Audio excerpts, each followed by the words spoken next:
Across the various console generations, a handful of games stand out as truly enduring. Titles that transcend time and genre and still feel relevant today. Some of these only gained appreciation in hindsight, long after the original platforms faded into history. Others were immediately recognized as groundbreaking. Take Donkey Kong Country on SNES for instance, praised at launch for its visuals, whereas something like The Wind Waker on GameCube was initially criticized for its art style, only to be celebrated years later for the very thing that once made it controversial. The point is, not every visually ambitious game makes an immediate mark.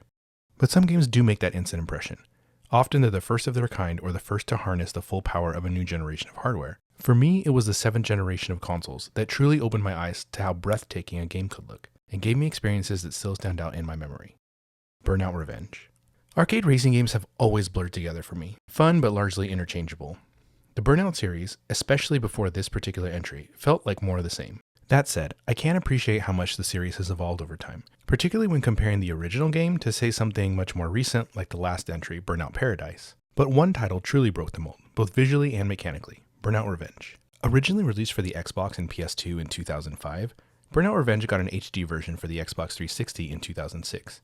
Notably, it never launched on the PS3.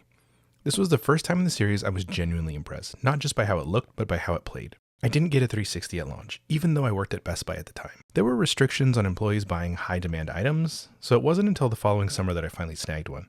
The first game I picked up, Burnout Revenge. As soon as I booted it up, the game played a short promo announcing it as the first HD Burnout title, and it lived up to the hype. I'd watched friends play on their system before, but sitting alone in my apartment, connecting the console, and starting the game up for the first time, it was magical. One of those rare moments where you think, graphics will never look better than this. At the time, IGN noted that the developer Criterion had already pushed the original Xbox and PS2 versions to their limit, so they didn't view the HD upgrade as a massive leap. But this isn't about objectivity, it's about my experience. A steady 60 FPS at 720p may not sound like much today, but watching slow motion takedowns unfold in glorious HD was unforgettable. Takedowns had only just been introduced in Burnout 3, so this was my first exposure to them, and they instantly became one of my favorite mechanics in any game. It scratched the same itch as chasing high scores in old school arcades. Having grown up with the likes of Excitebike on NES and Super Mario Kart on SNES, I was floored by what I was seeing. It wasn't just my first Xbox 360 game, it was one of the best I played all generation. I never regretted buying that console or the wait it took to get one. Coming off the graphics of the N64, PS1, and early PS2, Burnout Revenge looked incredible, and honestly, it still holds up. Back then, I didn't even know what frame rate meant. I just knew I was blown away.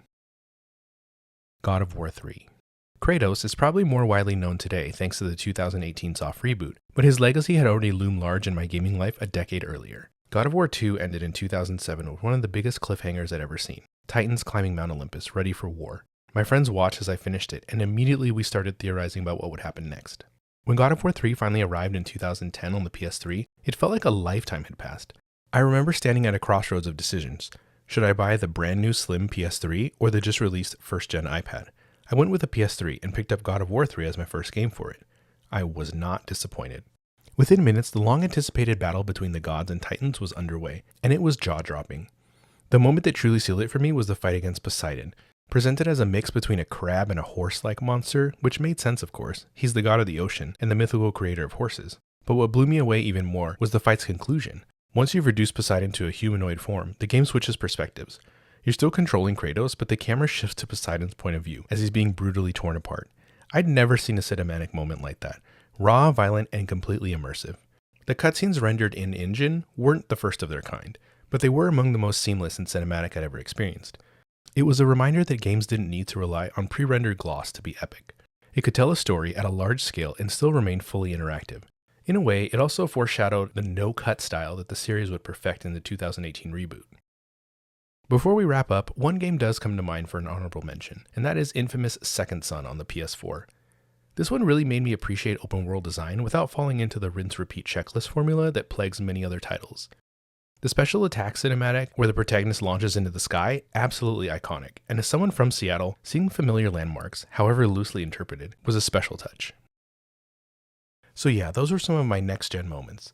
Does some of this come from nostalgia? I mean, yeah, I said before most of the time on my channel I'm being completely subjective, and I realize we look back fondly at the past, maybe glossing over some imperfections. When I recently replayed Burnout Revenge for this video, I was surprised by the amount of bloom and bokeh present. So I get that they did little tricks here and there to make it appear better, and with time I've extrapolated it into this visual masterpiece.